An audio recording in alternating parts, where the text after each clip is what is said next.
Itangazo rishikirijwe n'ubushikiranganji bw'ibidukikije, uburimyi n'ubworozi ku bijanye no kwegeranya umwimbu w'ibigori. Ubushikiranganji bw'ibidukikije, uburimyi n'ubworozi burasubiriye kandi gushimira abarimyi bo bitabiriye akamo kanyene icubahiro umukuru w'igihugu cacu ciza c'Uburundi ko kugwiza umwimbu. Twihweje rero umwimbu twaronse kw'isekeza rya mbere, tukaraba n'igiciro leta yashinze c'igihumbi n'amajana indwi ku kiro, turabona neza yuko iciyumviro cane cane icivugo ca nyene icubahiro umukuru w'igihugu cacu ciza c'Uburundi c'uko umunwa wose woronka ico ufungura hama umufuko ukaronka amafaranga, ko twatanguye kukibamwo.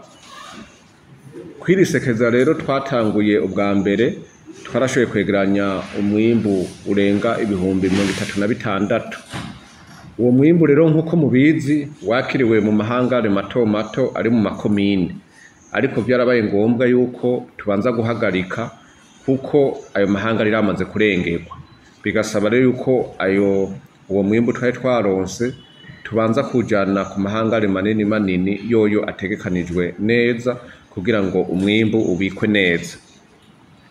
Kuri uyu munsi rero ubushikiranganji bw'ibidukikije, uburimyi n'ubworozi bumenyesha abarimyi yuko isekeza rya kabiri rigiye gutangura kuri uyu munsi wa mbere, itariki 3 ukwezi kwa gatandatu, hama iryo sekeza rikazomara indwi zibiri, rikazorangira umunsi wa gatandatu igenekerezo rya 15 kuri uko kwezi guca gutangura.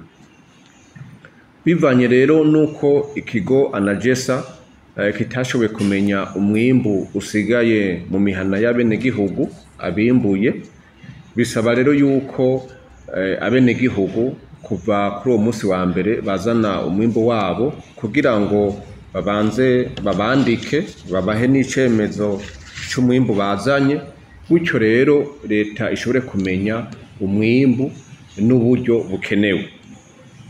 Ubushikiranganji rero bukaba bwongeye kwibutsa ko iyo tariki ari ntarengwa, kuko nkuko twabivuze zizoba ari indwi zibiri, kandi iyo misi iheze nta yindi izokongerwa. Tukaba rero dusaba ko abajejwe intwaro n'abajejwe umutekano boguma hafi ikigo Anagesa, cane cane kugira ngo tugume mu ntumbero leta yatanze. Ni ukuvuga yuko iyi sekeza ryo kugura umwimbu riraba abarimyi gusa barimye bakimbura, ntiriraba abacuruza baranguye. Nico gituma rero n'umurimyi kugira ngo bamwakire umwimbu nk'uko babizi, atiza kuba afise icemeza yuko abajejwe intwaro harya bamwegereye yuko bemeza ko ari umurimyi. Tukibutsa kandi yuko uzofatwa ariko agurisha umwimbu kandi ari umucuruza yuko azoca ahanwa nk'uriko arakora fraude, kandi azohanwa bimwe vyivuye inyuma. Tukaba rero tuhamagarira abenegihugu kugira ngo bafate nkama uwo mwanya tubahaye, kuko umwimbu wabo uzobikika neza mu gihe uzoba ugiye mu mahangare atunganijwe neza.